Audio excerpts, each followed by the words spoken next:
Quand on avait rien à faire et qu'il pleuvait, on restait à l'intérieur et on s'amusait à sonner chez les gens et courir. C'est juste pour énerver les gens en fait. On sonnait, on partait en courant et dès qu'on entendait «Ah non, c'est pas moi, non, c'est elle» et on rigolait. Des fois, on s'amusait à monter jusqu'au 22e étage. On faisait du 0 au 22, la première est arrivée.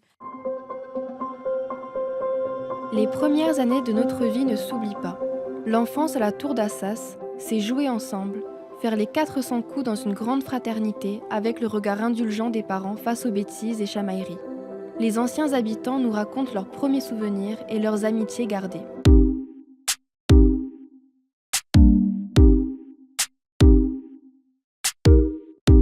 Je m'appelle Hope Manaté et je fais partie d'une équipe de jeunes reporters citoyens.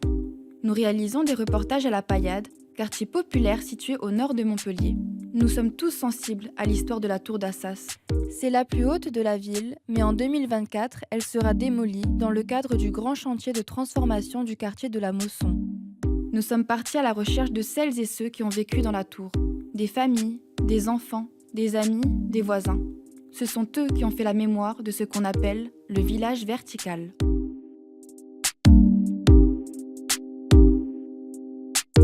Mémoire de la tour d'Assas, un podcast de Kaina TV, accompagné par Gwenaël Kadoré. Épisode 3, mon regard sur la tour. Je m'appelle Alima, j'ai 34 ans. On se retrouvait en bas après l'école, on jouait à tous les jeux, les 4 pierres, je sais pas si vous connaissez 4 pierres, 5 pierres, la gamelle, au foot, les filles contre les garçons. Quand c'était l'été, les jets d'eau, voilà pareil, on se coursait, les patins à roulettes.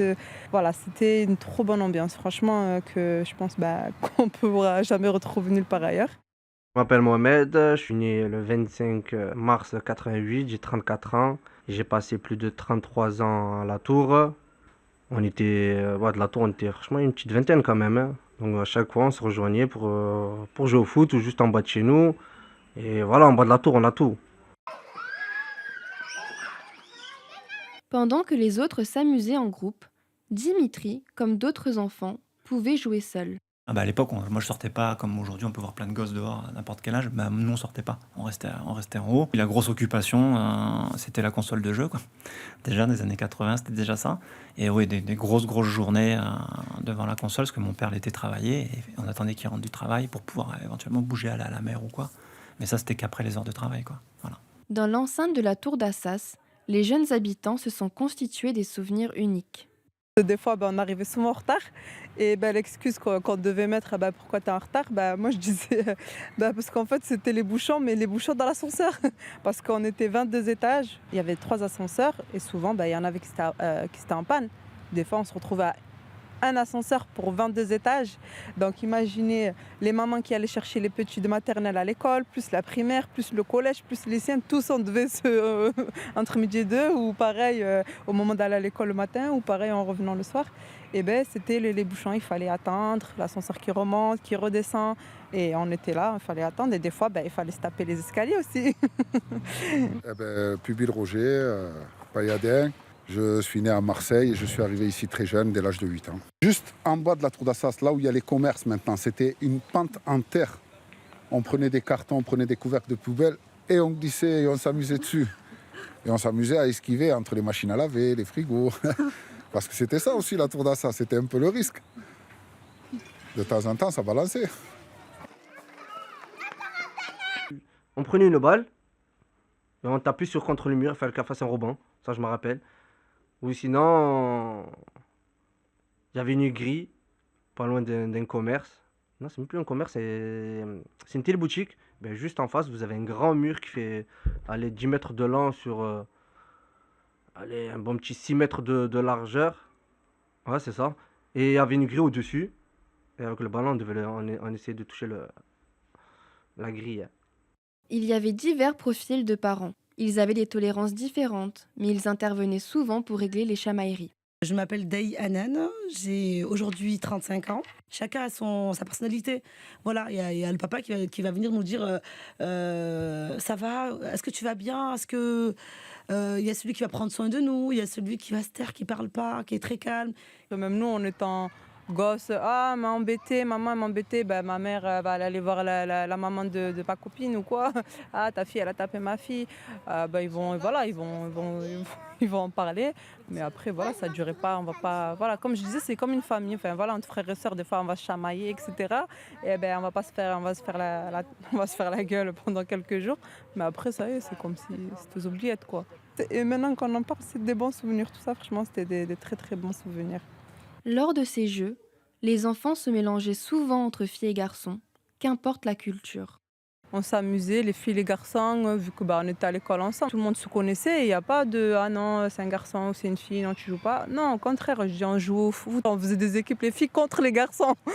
On se régalait. Pour nous, c'était nos frères, en fait, c'était pareil. Alors que vers le Grammaï, je me rappelle, j'avais des copines quand j'étais au collège, et des copines me disaient « Mais non, on joue pas avec les garçons ». Je dis « Mais non, mais on joue avec les garçons, c'est pareil ». Je me disais « Mais c'est drôle, hein, genre, je suis genre de chez eux, on a la même culture, mais on n'est pas pareil ». Je dis « Non, parce que nous, t'as vu la tour ? Nous, c'est mes frères, c'est mes sœurs, c'est tous pareil. On a grandi dans un milieu magnifique, quoi, c'était bien. En tant qu'enfant, on a vraiment profité comparé aux enfants d'aujourd'hui. Il n'y a rien à voir, quoi. » Dans ce bâtiment où personne ne ferme la porte à clé, la confiance règne. Et les enfants ont bénéficié de ce climat propice à la découverte de l'autre pour s'amuser tous ensemble. Je suis Rajadaï, ancienne habitante de la Tour d'Assas. Nous, niveau sécurité, on n'a jamais eu peur. On rentrait à des 1-2 heures du matin, 3 heures du matin. Il n'y avait pas cette peur-là de rentrer, attention, pas du tout. Et nos parents n'avaient pas peur de ce côté-là. On savait où on allait. On était les enfants de tout le monde. J'ai l'impression aussi que, je sais pas si c'est les générations aussi qui changent. Parce que nous, on était enfants, je sais pas, on était plus dans l'innocence, je sais pas, on était là l'été, on s'amusait tard. Voilà, avec nos mamans, on était dehors, entre nous, tout en train de s'amuser, etc. C'était une bonne ambiance. Que maintenant, après, quand je voyais carrément des fusillades en bas de la tour, les commerces, voilà, on voyait plus d'enfants qui jouaient comme nous on jouait, quoi. Cela forgera sans aucun doute les adultes qu'ils deviendront par la suite. Je suis toujours amie avec mes amis d'enfance depuis la maternelle. Bon, maintenant, chacune s'est dispatchée, chacune fait sa vie, s'est mariée, a des enfants. Et heureusement qu'on aura gardé des photos, qu'on a ce souvenir et qu'on a gardé ces liens. Et je suis contente d'avoir vécu ce que j'ai vécu parce que c'était une belle enfance avec innocence. Finalement, en grandissant dans cette tour de Babel, tous les enfants semblent partager la même culture, celle de la tour d'Assas. Nous, quand on était jeunes, pour se regrouper, les parents ils nous donnaient 1 franc, 2 francs, 3 francs, peu importe ce qu'il y avait. On était toutes les communautés mélangées. Mais alors tous, mais comme on avait beaucoup de copains musulmans, donc on faisait en sorte pour qu'on puisse tous manger ensemble. Donc le sandwich traditionnel de la paillade, c'était le pain rond, le kachir et la vache qui rit. Ça, c'était pour nous, c'était notre kebab à nous, ça.